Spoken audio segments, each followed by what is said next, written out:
Broadcasting live. It's America's longest running talk show on computers. It's Computer America, bringing you the biggest names in technology with guest interviews, new products, and your emails. Listen live at computeramerica.com on any device around the world. Email the show at live@computeramerica.com or find us on social media.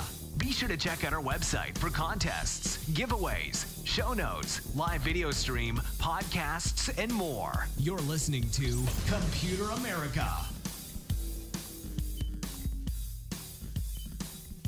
Hello and welcome into the Computer America Show. We are the nation's longest running, nationally syndicated radio talk show on computers and technology. Thank you for joining us, everyone. I hope you're having a wonderful Friday. As we get things started here, we have a great guest for you today for the first part of the show, and then later we will, of course, wrap it up with some computer and technology news, where we're going to be covering stories such as the recent fraud in Bitcoin. We have another one about, we're going to talk about what the Nintendo I think it's called the Labo is, and why they're charging $80 for cardboard, things like that. So hey, we're going to be covering all that and more. But in the first part of the show, we have our guests with us, and they are a company called BoxLock, and we have a link to them in the show notes.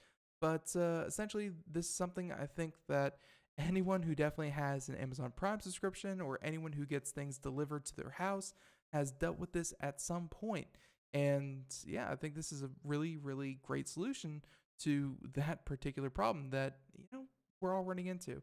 So, but before we get to that, a couple of things to mention, including computeramerica.com. That's where you'll find everything from, links to our guest website, like I mentioned, any videos that we show, any product demonstrations, things like that. We'll include it all in the show notes.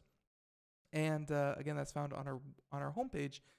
Be sure to check out the social media contest brought to you by Logitech, still going strong, and we will have a winner later on in the show today. So, and the last thing is, of course, the video portion where you can see Computer America, you can watch Computer America, and, we're going to be doing things like showing, the product demos and, the website for our guests, things like that. Going to come in handy, but again, we are primarily a radio show, so no pressure. So with all that being said, I think we're just going to go ahead and jump right into this. So joining us is once again BoxLock, and joining us is the founder and CEO of the company, Mr. Brad Ruffkess. So Brad, welcome on to Computer America, and I hope you're doing well. Yeah, I'm doing great. Thanks for having me. Our pleasure. So I think just like I say with a lot of our guests, the best place to start should be the beginning. Brad, what is your background? How did you find yourself in the parcel protection services? And how did the idea for BoxLock kind of get started? Yeah, so I spent the last 8 years prior to starting BoxLock as a marketer at the Coca-Cola company, and late last year, so no background in sort of package protection but my wife and I late last year we moved from a condo to a house, and as we were going through the process, we kind of came to this realization that we have absolutely no idea what happens to packages. We had always been fortunate. We had a doorman, kind of waiting, ready to take our deliveries, and we get a lot of stuff delivered. And so as we were going through the process of moving, we, were realizing that this was going to be an issue. And about 3 weeks after we moved in, we had gotten cameras installed, and I get a notification on my phone that 2 packages from UPS had just been delivered. And about 17 minutes later, I get another notification on my phone letting me know that there was motion on the cameras, and I watched 2 packages be stolen. Oh. And so that was kind of immediately we became sort of one of the 26 million or so victims in the United States of package theft. And so all of a sudden it became our problem. So this started from the obvious need that you had run into, and like you said, you threw out that stat, 26 million people. This is not something that is isolated, or this is only going to appeal to a small subsection. I think that the idea of shopping online and having things delivered to your doorstep, the convenience of it all is great, but you're right. There's a lot of there's a lot of social trust that is starting to break down when people realize that it's kind of a free for all. When there's a box on the doorstep, even though you have some of the newer technology with, like a doorbell camera or, any kind of security camera that you had, that doesn't give you like anything to actually stop someone. And so you're saying that, other solutions, that, and, I'm sure we're going to get into some of the other technology that you recommend, but you're saying that your idea for BoxLock, it just wasn't represented when you were, kind of setting up your house for packages. Yeah, I was really surprised. We kind of I went to CES last year and was walking through the show and trying to look for different ways to protect our house, deliveries at our home, and Mm-hmm. I was surprised at how little we found. We found out there, right? The most prevalent thing is, get your deliveries delivered somewhere else, right? So have them sent to work or have them sent to a UPS store, a FedEx store, or an Amazon locker for your Amazon deliveries. But there just really wasn't a great way to be able to actually protect your deliveries for the 75 million single family homes out there. Yeah, that was a pretty big issue that we, ran into during the holidays. That, we did story after story about how to, ways to mitigate the damages and losses. We ourselves, we had like 6 different packages delivered, and I'd say 4 of them in a row. Like, like we had 4 of them delivered in one day, and all 4 of them were stolen. And, one was left in the mailbox, 2 were left at the doorstep. One was hidden in the bush. Like no matter what they did, all of them got stolen. In just some Mm-hmm. areas, it's definitely what you expect. So I'm sure a lot of people out there that aren't watching the video portion, they're probably wondering, all right, so packages are stolen. That's great. Let's get to what actually BoxLock is. So can you describe what your product is? And for the people listening, could you describe it, kind of physically? Yeah, so BoxLock is a smart padlock. It's designed to protect your deliveries from porch pirates and package thieves. Uh, with UPS, USPS, FedEx, Amazon, the delivery driver you've got a storage container on your front porch with the lock on it. With BoxLock, delivery driver walks up, grabs lock, presses a button on top of the lock, and it barcode scanner inside the lock. So the driver scans the tracking number on the pack that's out for delivery to you. We then the lock connects and it confirms A, is the package actually for you, and B, is it currently out for delivery?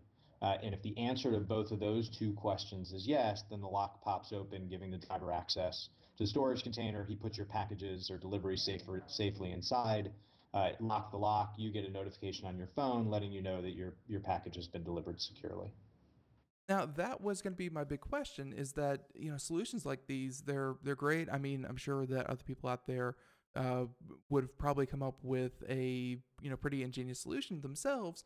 But my biggest question always when it comes to products like these is that, the people who deliver packages, you have the United States Postal Service, you have UPS, FedEx, other types of couriers, sometimes even local couriers.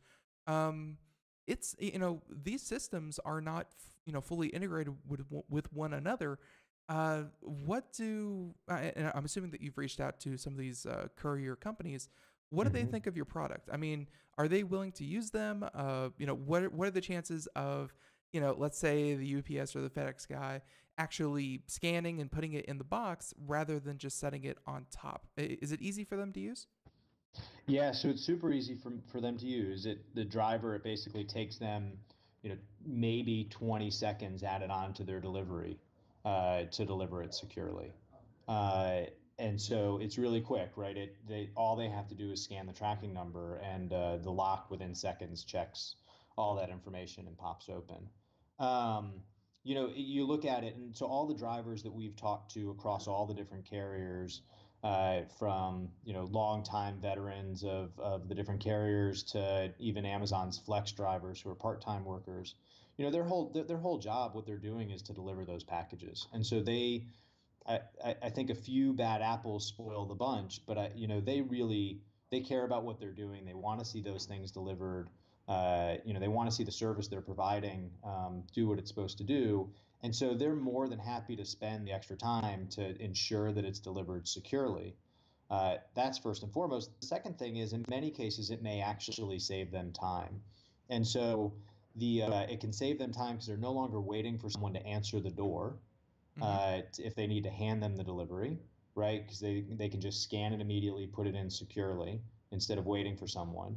The other thing that it does is, I haven't validated the stat, but the stat I've heard is that it takes 2.5 times on average to fulfill a missed delivery, right? So if someone wasn't home when you were trying to deliver something to them and you have to go and bring it back, the likelihood you're bringing it back, they're going to be there, is very low.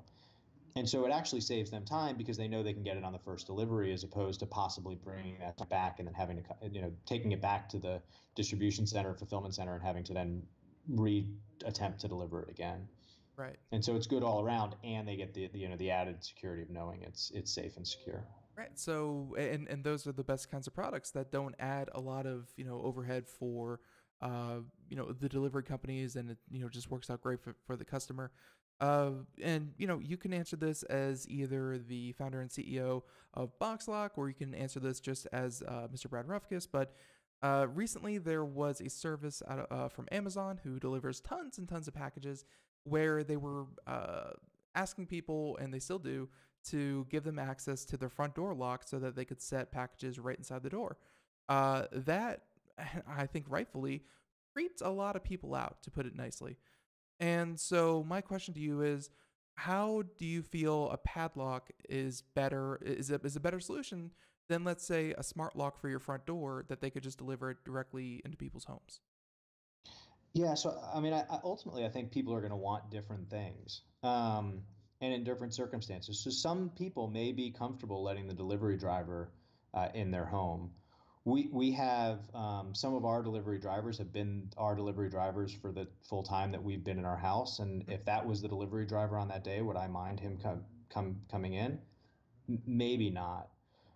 I think when it gets to some of the part-time workers or someone else on a route, the answer is going to be decreasingly likely that they're going to want someone coming in their house. And I think in general, most Americans have made it pretty clear in the feedback on the Amazon Key and some of what similar things that Walmart's launched, that they're just not ready for it if they ever will be. And so they're looking for other options where they're not sacrificing the convenience of those things being at home, but allows them the peace of mind to know that their deliveries are secure and the things that they already own are secure.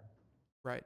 So talk to me about other technologies that you'd recommend, because obviously this is your space, and I think a padlock is pretty darn good at preventing people from just a lot of these thefts that you see on the news. You see them essentially running up to the door, grabbing the package, and running away in someone else driving, or they hop in the car and they drive away. It's a very quick process. They don't take a lot of time. It's not a lot of cunning. Do you still recommend that people, maybe get security cameras, or is there any kind of technology that you also integrate with, or is BoxLock all in one solution? Yeah, so right now we're not integrated in any way with the camera companies. We do see opportunity to. I would look at the landscape of the options are, you can inconvenience, which is what we talked about in going to a UPS or FedEx store. The second option would be the monitoring solutions, which can keep you informed of what's happening, but really can't actually help you protect a delivery. And so those would be the cameras you're seeing from Netgear's Arlo or Nest and Ring. They're great to help you understand what's going on, but they're not gonna stop anything, and that's where you're getting all those videos from. And then the third option is to let someone in your home, and so we talked a little bit about that. I think in that second bucket around the monitoring solutions, it's a great complementary product to something that can actually protect your deliveries, right? So we can tell you and give you the transaction logs of exactly what was scanned and whether or not it was delivered and when it was delivered, by what carrier and who accessed the box, whether it was a friend or family member who had barcode access, which we can talk about. but a camera is going to be able to give you eyes on that tells you, so you can actually see what occurred. Right. The combination of those two things is a pretty powerful, comprehensive understanding of exactly, what's sitting on your front porch and what's not sitting on your front porch, and why is it, why is what where. Right. So let's talk about some of the key features of this, because we haven't really gotten into the technical parts of it. You mentioned something about barcode access. What is that? And also talk about some of the technology behind the lock. I mean, I see here there's a set amount of battery life. Does it connect to your phone? Push a scan. Talk about Yep. some of the features that you have built into the device itself. Yeah, so BoxLock is rechargeable. The battery lasts about 30 days on normal use. It connects to the internet using 2.4 gigahertz Wi-Fi. You can also connect to it via Bluetooth, right? So I can walk up to the lock and open the lock over my phone. Through the mobile app, I can give access to friends or families or other delivery drivers by texting them a barcode. And so then they just scan the barcode on their phone to open it. We also have an enterprise product that works with the logistics software as a service companies and some of the at-home delivery companies, which would allow third-party delivery companies to either use the existing barcodes or tracking numbers that they're already using in their fulfillment process, or could allow them to open the lock via Bluetooth as they approach the house for a valid delivery. And so there's really a lot of flexibility there, in kind of where we can do integrations for access to other services. Right. Very, very cool. And yeah, I could definitely see a lot of potential for those relationships to start. Talk about, and this may sound obvious, but you are protecting people's packages, but from a technology standpoint, from a software standpoint, how much care was given to security? I know it is a padlock, but you mentioned these barcodes. I hope it's not just like, a single barcode opens up all these types of locks. Does it use any kind of encryption? How does it know your phone? Your phone is your lock, is all that kind of stuff. Security wise, is this thing pretty good? Yeah, basically everything's encrypted.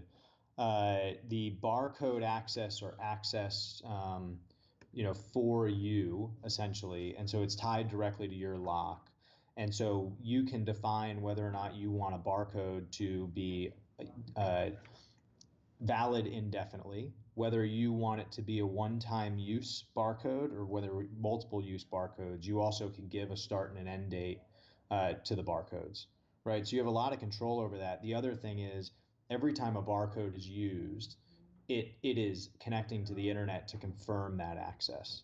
And so if I had given you a barcode that had indefinite access to my BoxLock, if I decide I no longer want you to have that, all I need to do is go into the app and delete it, and you'll essentially it would no longer be valid. Right. So I grew up in a house and we had a backyard. It was fenced in, blah, blah, blah. Essentially, we only wanted certain people in our backyard, uh, just for privacy sake or, security sake. But, we still had a pool guy, we still had a yard guy, and they wanted, into the backyard for obvious reasons. So, 10 years ago, 15 years ago was a different day and age, but we left everything unlocked. Could BoxLock, even though a backyard is not a box, could it be used for other applications besides just protecting, a container that you would put parcels in? Can it be used on fences, storage units?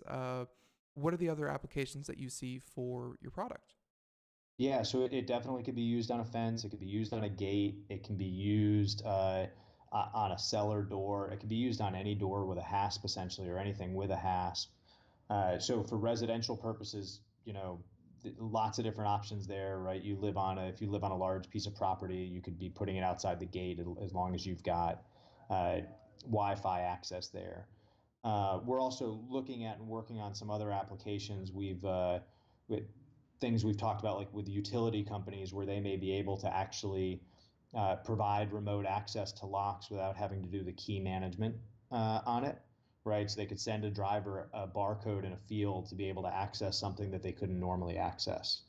And so there's an enormous amount of flexibility on it. We designed the solution. We started with the problem of porch packages and porch piracy, essentially. And so we designed it as a solution for that. What we're starting to see increasing validation for is that it is useful in a lot of other applications, especially considering there are few other ways to be able to ensure in real time that someone should really be able to have access to something and have a log of something, right? Right. So it could work at restaurants and letting overnight deliveries into coolers at the restaurant. It could work on a construction site or a job site to be able to give access to painters and roofers and the different tradesmen that you may be able to have coming and going, and not give them access outside the times you want them to, et cetera. And so there's an enormous amount of flexibility in other applications for what we've built. I think we've got a real opportunity to be able to help protect deliveries essentially at home, at work, and on the road. Yeah, I mean, when it came to locks, like we've talked to a number of them, and we've seen a lot more of them. When it comes to Bluetooth locks, that these locks, they're made for like a person. So Bluetooth bike locks, it's like, this is your bike lock. No one else needs access to it. You're not going to give permission. It's just going to be for one person. You seem to be tackling the issue of, hey, there's going to be multiple people interacting with this lock. They don't, not everyone needs full access to it, obviously. And how do you set up these permissions fluidly and make it easy and simple for the end user? And so far your solution is probably one of the most innovative with the barcode scanner that we've probably seen here, which is super super cool. Um, is this thing available, or is it coming out soon? How's this thing looking? So we're getting ready to roll our second pilot out in the Atlanta area in the next month or so. It's currently available for pre-order on our website at getboxlock.com through Indiegogo, and we will be shipping in the spring. Very, very cool. And I see here, yeah, you have reached your goals. So I guess you're off to the races, and it's just a matter of time. So talk about what's in the future, because I think, and if I was reading between the lines correctly, I can see the 30 to 60-day battery life being one limitation of like a field lock. I can see where maybe you'd want to build in some kind of 4G LTE or whatever cell phone data plan, so you wouldn't have to be tied to a Wi-Fi signal. These are things that I can just think of off the top of my head. What about you guys over there at BoxLock? What do you see for the future of your product? Yeah, I mean, so I think you mentioned a couple of the big ones, right? Obviously, we think 30 days of battery life on normal use is pretty good. We'd Yeah. love to be able to find ways to be able to extend that. Obviously, the ability to not necessarily be tied to Wi-Fi is important. We also look at it and, we're trying to figure out the right range of making it easy for consumers to be able to buy while maintaining the flexibility of allowing them to have the right storage container outside their home. And so we're really looking at what that mix is there of how do we do a great job of bundling those at retail together with different options. And then, we're going down the path pretty aggressively to try and better understand the enterprise applications and validate some of those uses and figure out where there are real needs that we can solve. Makes perfect sense. And just I don't know the conversations you've been having with other carriers, but the reaction you've been getting from parcel services. I mean, I know that when we claimed those 4 packages I mentioned way back at the beginning, when we claimed that they were stolen, they really didn't do any kind of check. They're just like, "Yep, that happens. That's part of the business. We refunded you your money. Uh, no more to it than that." They just assume this happens all the time. Are Do you see any interests of companies, willing to push this to their customers, or to raise awareness that there are solutions such as yourself out there? Absolutely. We look at the retailers and we look at them from two different perspectives. One, we're trying to understand the retailers that their audience is the best fit for this product. We're also looking at the retailers that have that really have an interest in helping to reduce their lost and stolen goods lines. And I say retailers, it also impacts the brands and the manufacturers as well, because they're the ones who are oftentimes footing the bill when a package is stolen. It really just gets passed on. And so, yeah, we see a lot of interest in that, especially in some of the larger retailers. We've been having conversations with them about how do we help them reduce that lost and stolen goods line, and save them money on the bottom line. That's maybe even more important than the sale of the product itself. I gotcha. So let's see, an individual box lock, how much is it going to cost, and is there a subscription? So the box lock itself retails for $129 right now. It's available till the end of the month on Indiegogo for for a $99 price. That price will go up. There is, for the base box lock home, there is no monthly fee on it, and that works with UPS, USPS, FedEx, and Amazon. There is a BoxLock Pro version that allows you to support multiple locks. It gives you more advanced barcode management and allows you to add more than the base number of users to it. That's an incremental subscription cost at $10 a month for that. And then the other enterprise products are on a kind of different, economic model. I gotcha.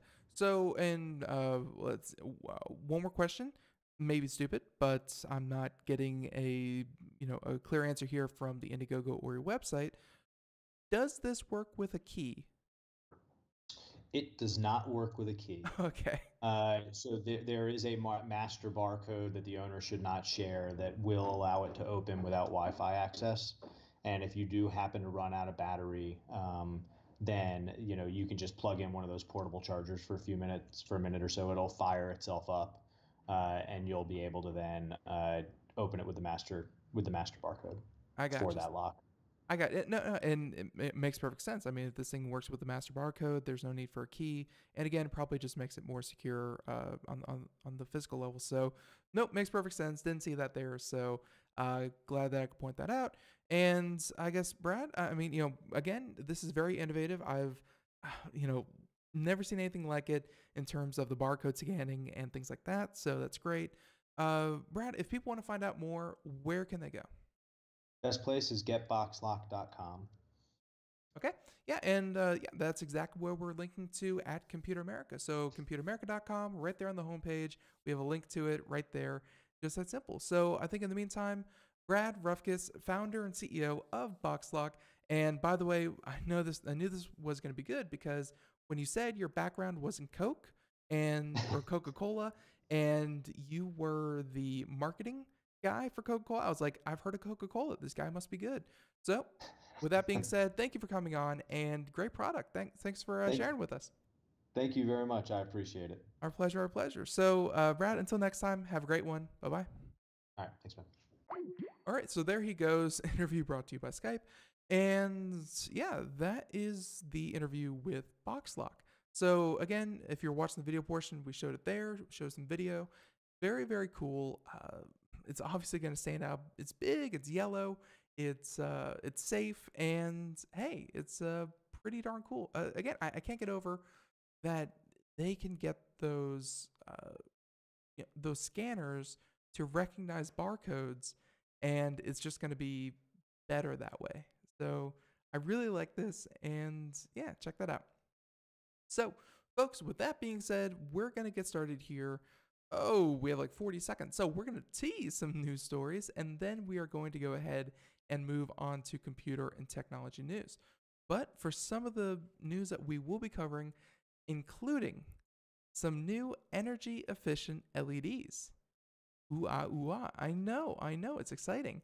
But these things are just a few atoms thick, and they promise, they have a lot of promise. We're also going to be talking about artificial intelligence and, of course, its role in medicine, where it's already doing a pretty good job of identifying abnormalities in X-rays. So AI-assisted diagnoses, they are making their way to the public. Let's see, we have OnePlus. They are a cell phone service, and you could tie cards to them, and 40,000 customers were affected in a credit card breach. Figure out how that happened. Moviepass has some more incentives, and there's a chat app, get this, that you can only access when your battery is dying. Yeah, very strange. But that and more here, computer and technology news coming up in just a moment. Stay tuned. We are all Brother Wolf.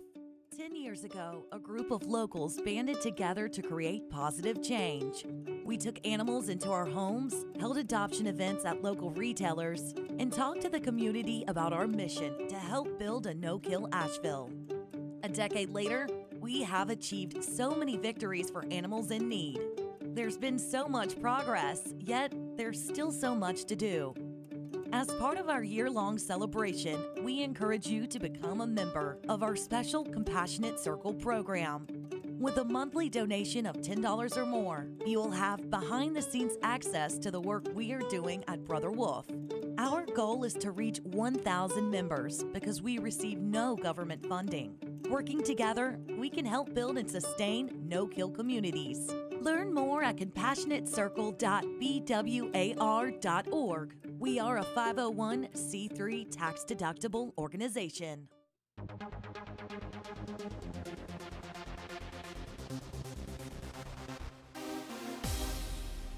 And welcome back to the Computer America Show. It is 31 minutes past the hour as we continue on.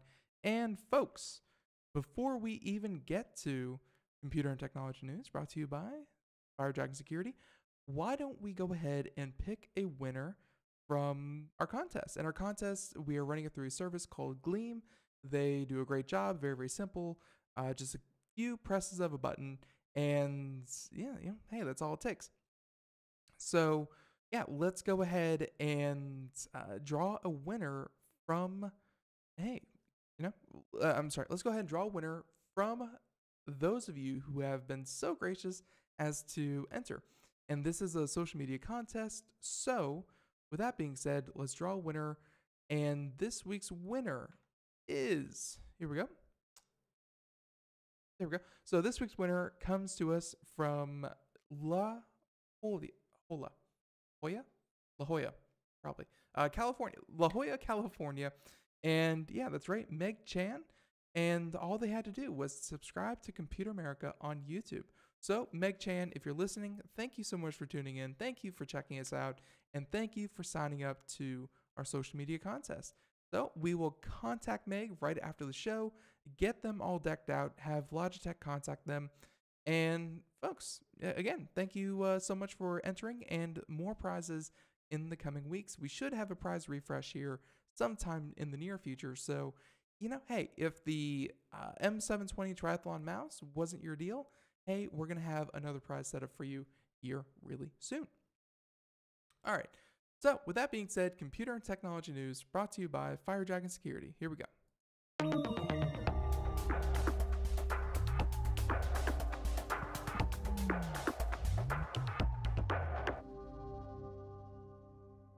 All right.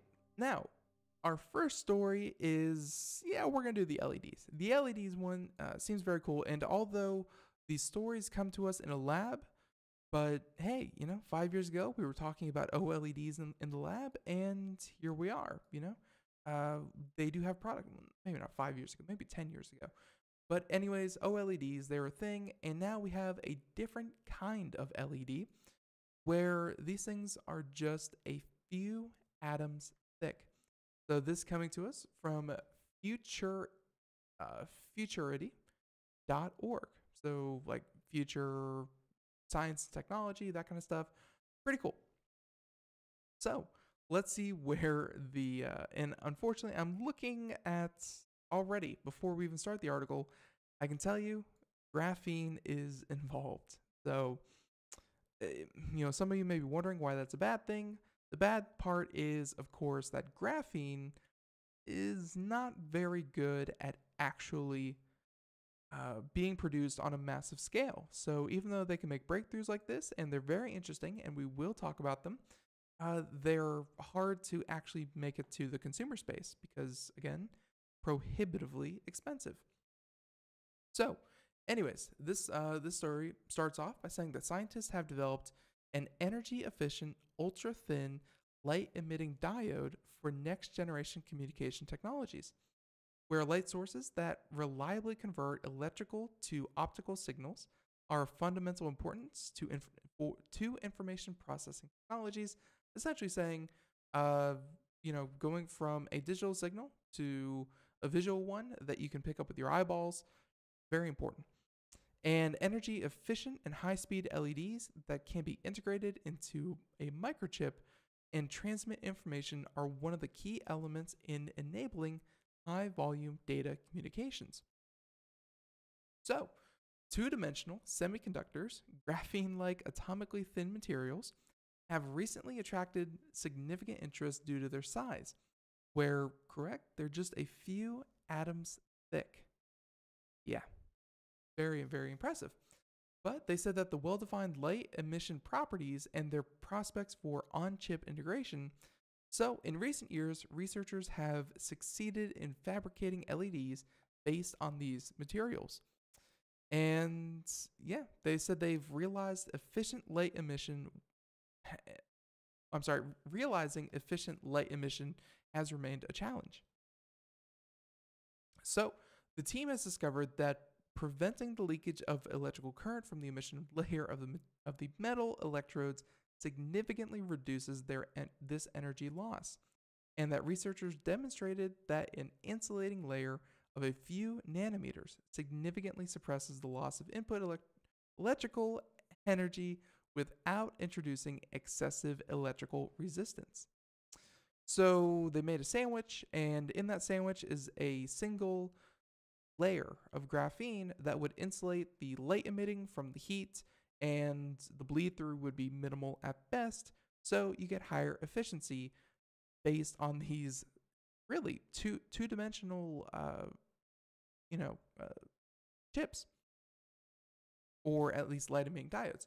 So by optimizing the thickness of the insulating layer, the team reduced the electrical current needed for triggering light emission by more than 10,000 times as compared to the state-of-the-art LEDs based on 2D semiconductors. And yeah, they have a quote here, but we're going to skip ahead and say that the team is currently investigating the origin of energy loss processes in order to further improve the efficiency of their devices. But again, the takeaway from that, 10,000 times, they have reduced the electrical current needed for triggering light emission by 10,000 times as compared to other similar technology. So it's 10,000 times more efficient in producing light. And when you think about, if you could actually produce light and you could actually produce it, at 10,000 times the efficiency, how long batteries would last, how effective computers could be if they could do all of that and not really use that much electricity. Again, the problem being, of course, this is running on graphene and other, not even subatomic, but atomic lattices and atomic thin material that, unfortunately, it's still in the realm of laboratory. But hey, one day, laboratory does not mean laboratory forever. Just means that right now, don't expect it anytime soon, and you are stuck with something more commonplace. So, let's see. Let's bring another story and bring it back down to earth just a little bit. How about we do... Yeah, you may have seen the commercials for it. It's been floating around, and it's called the Nintendo Labo. They are kits. They are cardboard kits, and they're weird, to say the least. So Nintendo Labo kits are available for pre-order, where the prices for the material and the software start at $70. And here's my problem with it. And again, if you're watching the video portion, we're going to go ahead and show you the video of this while we go over the article. But this thing is rather strange when it comes to high technology and games that you want to talk about. It's cardboard.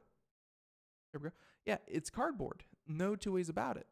Saying that on the heels of the Nintendo Labo unveiling, the DIY cardboard kit accessories, and associated software for the Switch are now available to pre-order on Amazon. And that you can grab 3 overpriced, as the author so mentions, sets, 2 of which pack the cardboard sheets and the software that you can craft into a quirky gameplay experience, where the others include stickers and colored tape for an additional €9 or about $10. And they said that Nintendo going to YouTube influencer like lengths to squeeze cash from parents.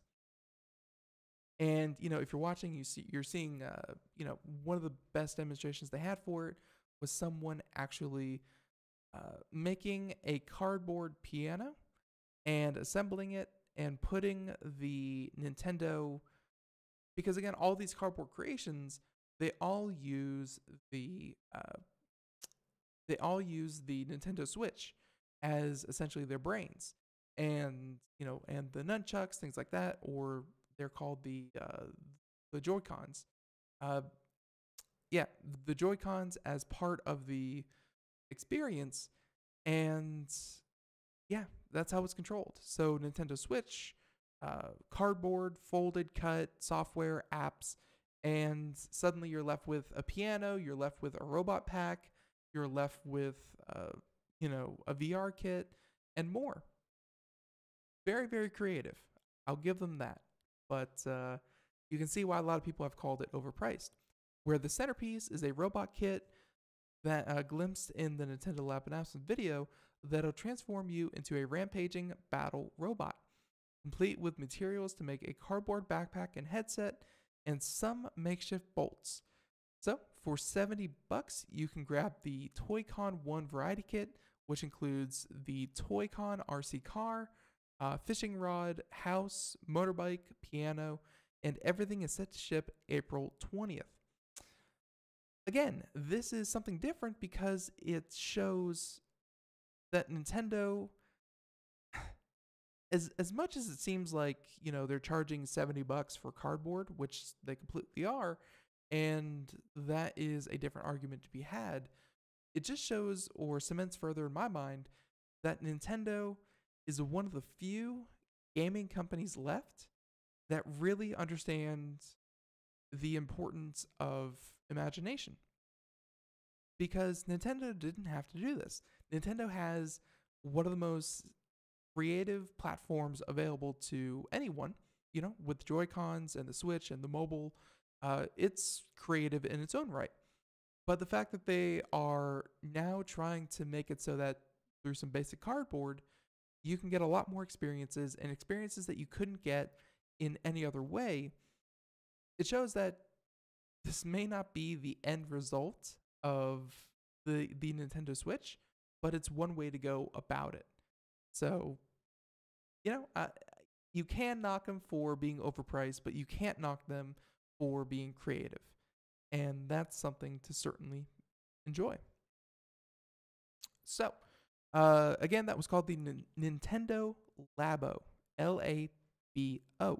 Labo.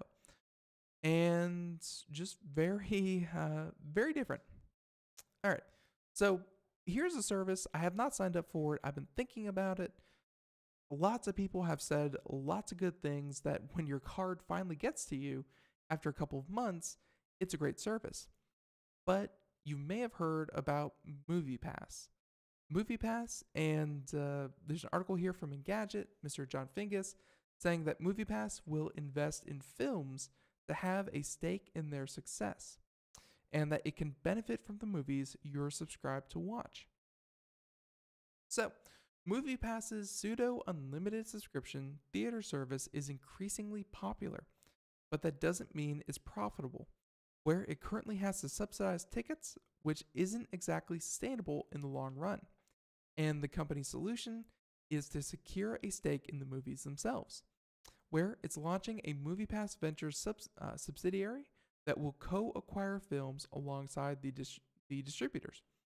And while the details aren't very clear, Moviepass expects to benefit from the entire pipeline, whether it's the initial theatrical release, streaming services, or in-flight viewing. So you can see there that Moviepass is looking to cash in on all stages of, the movie watching experience.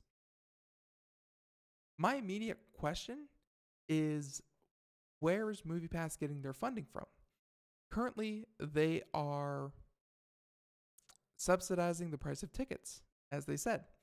Moviepass as a service didn't start to become popular until, I'd give it about 6 months ago is when I first heard about it.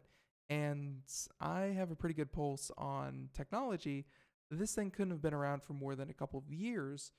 I mean, this thing must be just running on dumpster trucks full of venture capital money. Man, to come out of nowhere and then all of a sudden be able to throw around cash like this, there's someone really big behind the scenes pulling this. Very strange. But anyways, the company is betting that its impact on movie performance will convince companies to hop aboard, and that Moviepass normally accounts for roughly 3% of US box office sales, but that figure has jumped to 10% or more when it uses its app and overall platform to influence viewing. And they're saying that, in short, if Moviepass takes a share, it could do more to promote a movie and help its success. It's actually saying that the cost of promoting the service or promoting the movie on their service, that could be offset by acquiring a stake in films that it then helps to promote. Makes sense. Well, makes sense, but not for the movies that that don't play ball. So, anyways, saying that this is more about leverage than profiting from the movies themselves, where Moviepass might persuade partners to lower the price of tickets that they offer and might convince more companies to buy the viewing information it sells, and that there is a chance that this could skew Moviepass's promotions too far in favor of its investments. And, here in the article, he says that, a brilliant indie flick might be overshadowed by in favor of a mainstream title, but this might be the key to making its offering a financial success. Right. That's also how they make money is, they subsidize the tickets, but then they also make money by collecting your data when you go, what you see.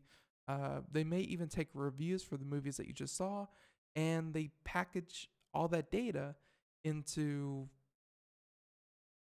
packages that they then sell to movie companies to get a better idea of what people like, what they don't like, and hey, maybe even guiding future ventures in movies. So either way, very strange. Moviepass not going anywhere it seems, and in fact, trying to get themselves more entrenched into the movie experience. All right, so there's that one, and let's see. How about we talk about this one? This one seemed weird, but I've been there. I've been there when it's late at night, I'm talking to someone, and my battery is running oh so low, and I have to make that call. My phone is at 2%. It's going to shut off any minute now. I got to say goodnight. I think it's happened to a lot of us. Well, someone has taken it a step further and made it so that you can only chat on the service when your phone battery is low. So, and this coming to us from Engadget, Mr. Rob Lefar, saying that this chat app only works when your battery is low, saying it's not what you expected from something called Die With Me. And so the author goes saying that we spend a lot of time trying to eke out a few more minutes from our smartphones. Apple is offering cheap battery replacements and apologies for the iPhone slowdowns, while Android may update to show you which apps drain your battery the most. And it's not too surprising then that a developer might take a darkly humorous approach to the impending loss of battery power. So, the app, again called Die With Me, this new app offers users a chat room when their phone has less than 5% battery left. And as Motherboard reports, the app was developed by Dries Deporter and David Surprenant. I did that wonderfully, folks. No need to double check me. That is exactly how you say those names.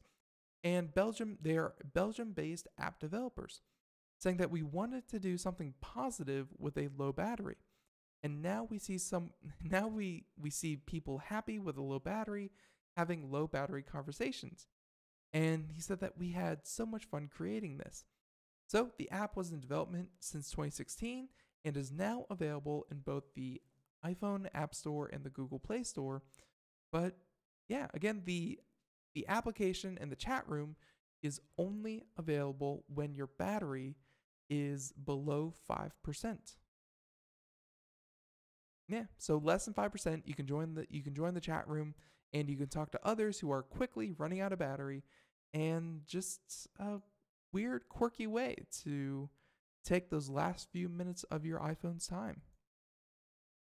Yep. Weird. But again, in a good way. All right, so let's go from cell phone to cell phone. This one not about battery life, but rather credit cards.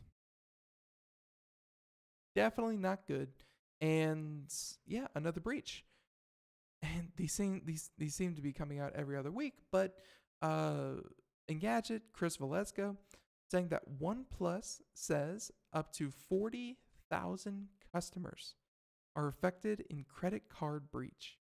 So if you have a OnePlus, you may want to double check and see where you were affected.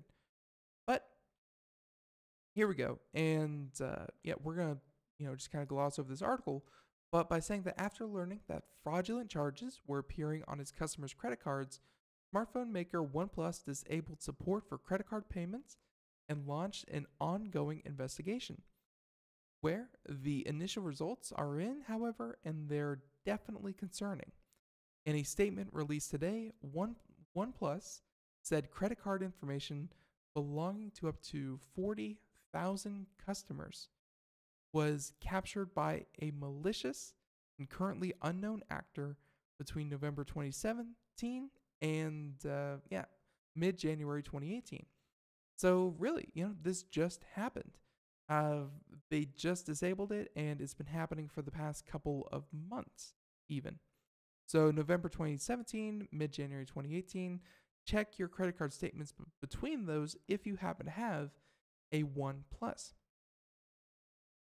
Now, OnePlus hasn't confirmed the number of customers whose captured payment information has been used for fraudulent purposes, noting instead that the number of affected users represents a small portion of its customer base. And while it's true that millions of OnePlus smartphones have been sold since the launch of the phone in 2014, that's likely little consolation for the people directly involved. And they said that they work with law enforcement and they are looking into free credit monitoring for all affected users. Now, here we go. Let's get into the reason why. They said, according to the company, a malicious actor gained access to one of its servers and injected a script that captured people's credit card information as it was typed into the site's payment form. Pretty low effort. So, while some originally suspected OnePlus payment processor was to blame for the issue, it appears that the credit card payment process worked exactly as it was supposed to. And once entered, the payment data was subsequently encrypted and transmitted to the company's payment processor, and the script seized a window of opportunity and captured this information before it could be encrypted in the first place. So probably sometime, it sounds like they had a keylogger at the level of entering the forms. So that's where they were compromised. So they said that customers who pay via PayPal were not affected by the breach. This strictly had to be people who entered credit card details, and hey, those were the ones who were, hacked. And yeah, let's wrap up the article by saying that the company OnePlus has said in the past that its strategy for growth in a highly competitive market is simply to build great products. And while it's true, Others have found that the OnePlus hardware have been fond of the OnePlus hardware. Multiple gaffes in the past have given the company fans reason to be concerned. Another one was this past November. An app called Engineer Mode allowed root level access to anyone who had physical access to your OnePlus phone. And the month before that, concerns about OnePlus devices phoning home with usage data made the rounds. And throw in a bug that forces OnePlus 5Ss to reboot while on emergency calls from the past summer. And it seems like there's a pretty big lack of detail or attention to detail going on over at OnePlus. Yeah, I mean, I think if you're looking for quality, like, really top-notch, couldn't be much better quality, I mean, the Apple phones, they have their own set of problems. Samsung phones, heck, those things were exploding. But all in all, they probably have the highest quality out there. OnePlus doesn't seem too far behind, definitely a step up from many, many other Android phones out on the market. But you're mainly going with them to be with their products, not because they're strictly better software or hardware-wise. Yeah, so that's all we have to say about that. Again, if you have a OnePlus and you used it between November 2017 and middle January 2018, you might want to check your credit card statements and make sure you are not one of the affected. So, with, let's see, we have time for just one more story. Let's talk about why Bitcoin was dropping so much. And, if you've been following the cryptocurrency, it's had a rough week. It's definitely slumped. And yeah, I think we have time to do this real quick. So this is coming to us from Engadget, Swampna Krishna, and saying that today the U.S. Commodity Futures Trading Commission announced that it had filed a federal civil enforcement action against 3 virtual currency operators. And they said that one of them was sealed, but the other 2 were Cabbage Tech and Entrepreneurs Headquarters Limited. And the charges include fraud, misrepresentation, misappropriation, and more, and are the first enforcement actions since they allowed the trading of Bitcoin futures. So, Bitcoin, it's lost almost half of its value over the past couple of weeks, and it's sitting at about the mid 1100s as it has for, the last couple of days. And it's very, very strange to see the price actually settle out. And so there are also fears that Bitcoin and other cryptocurrency could threaten the security of the global economy. And as a result, the US isn't the only country to take action, where China is moving toward an orderly exit from Bitcoin mining because of its use of resources, as well as its affected investors. And in December, South Korea banned all anonymous cryptocurrency and enacted new regulation. So, yeah, there's legal action being taken left and right against cryptocurrency. So, in a joint statement from the CTFC Enforcement Director and the Securities Exchange Commission Enforcement co-directors, they said that, quote, when markets participants engage in fraud under the guise of official digital instruments, whether characterized as virtual currencies, coins, tokens, or the like, the SEC and the CFTC will look beyond form, examine the substance of the activity, and prosecute violations of the federal securities and commodities law. So even though this is new, what they're saying is even though this is new, even though there's really not a law on the book on how to deal with this, they're going to take the spirit of the law. They're going to go, is this correct? Is this right? Is this fraud? And yeah, they are more than willing to prosecute individuals that they feel are fraud. So let's go ahead and wrap it up there. Music means that we're just about done. Folks, thank you for joining us all week long here on Computer America. Congratulations to our winner for our social media contest, again brought to you by Logitech. And tune in next week as we have a lot of great guests, including Square Panda, right? Otherworld Computing, Hybrid Block, and of course Pop Zara. So all those and more in the coming weeks. And folks, once again, thank you so much. Until next time, have a great weekend. Catch you here Monday, 4 p.m. to 5 p.m. Eastern. Bye-bye.